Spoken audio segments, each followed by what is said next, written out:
My name's Kathryn Maitland. I work at Imperial College London, but I've been based in East Africa for the last 13 years doing fluid resuscitation trials in critically sick children.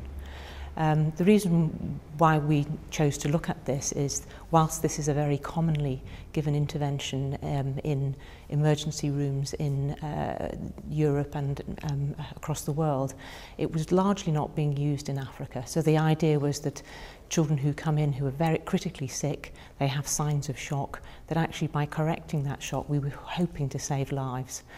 So it was very important that we studied this. And so the research programme essentially went over almost a decade, where we initially asked the questions, is what we're seeing in these children shock, and is it corrected by the fluids that we're giving them? So it's fluid resuscitation is the standard treatment to correct shock. And the early work was very positive. We looked at physiological parameters such as central venous pressure that improved in children who were given boluses of fluid. Their heart rate came down, their respiratory rate came down, and they woke up. So we said, this is a very good intervention. It needs to be done in a larger trial. But at the point in time when we were obviously rolling it out into a trial, there was a lot of controversy about whether we should be doing this without access to intensive care units, because certainly some of the, their concern was that, well, if you don't have access, then are you protecting the population? But the vast majority of children in African hospitals do not have access to intensive care. So it was a trial that had to be done because it was about to be rolled out across Africa. Whilst it was common here, it wasn't common in Africa. And I think doctors wanted to test it first to say, is it safe? And is it, does it save lives?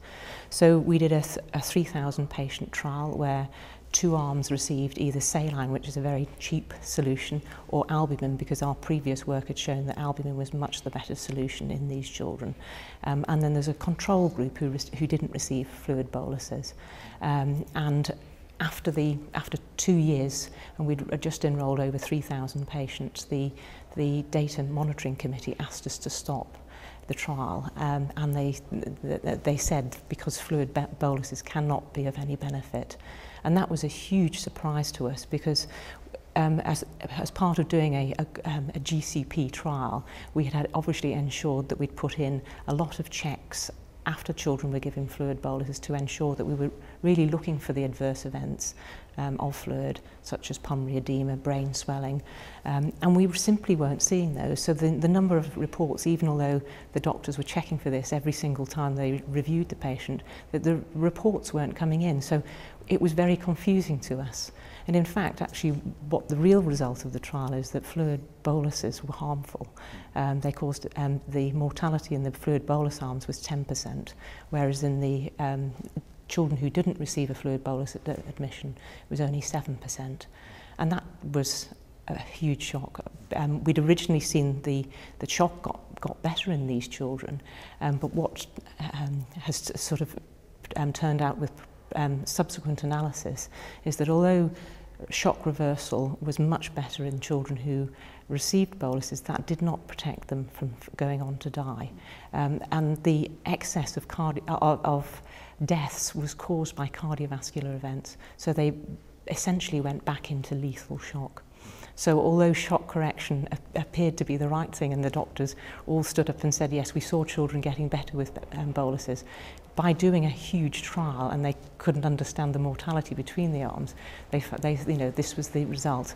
And our internal processes that allowed us to be able to check how did they die said that the excess death was not because we were drowning children, it was because we were causing excess cardiovascular events, which was a huge surprise as well.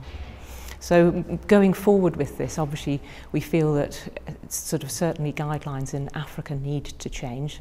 We're not going to recommend fluid boluses for children who have severe febrile illnesses. There are a number of groups of children who weren't included in the trial for good reason, children with gastroenteritis, trauma and burns. So those guidelines won't change, but particularly for these groups, we think the guidelines should change. But we also think that it does raise questions in non-African settings about the safety of fluid boluses, not just in children, but also in adults. And I think further research is definitely required. So a lot of people comment on the lack of evidence coming from the developing world. Yes. But you describe a study which you have conducted, a study which has uncovered a gap in the developed world. So, yes. So it is possible. And what would you say are the main challenges for developing an evidence base in the developing world? In the developing world, okay. Well, I think the FEAST trial tells us that not every recommendation that appears to be appropriate in the West, even when it's not been tested in controlled trials, should be just rolled out in Africa. That actually there are huge cost implications and also possibly safety interventions.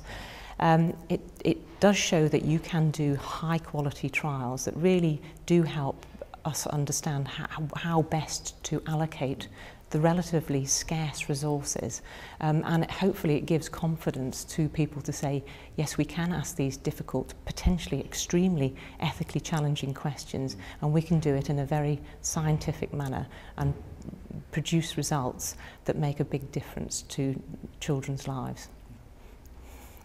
Where do you see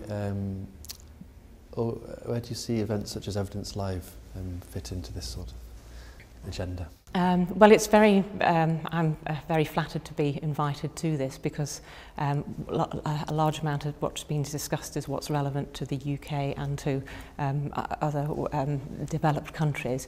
Whereas I think, I think it's also equally important for the developing economies that actually their agenda is also being highlighted, and also the questions that haven't been addressed quite properly in the UK, etc., can be addressed within Africa and show surprising findings that shouldn't really be ignored.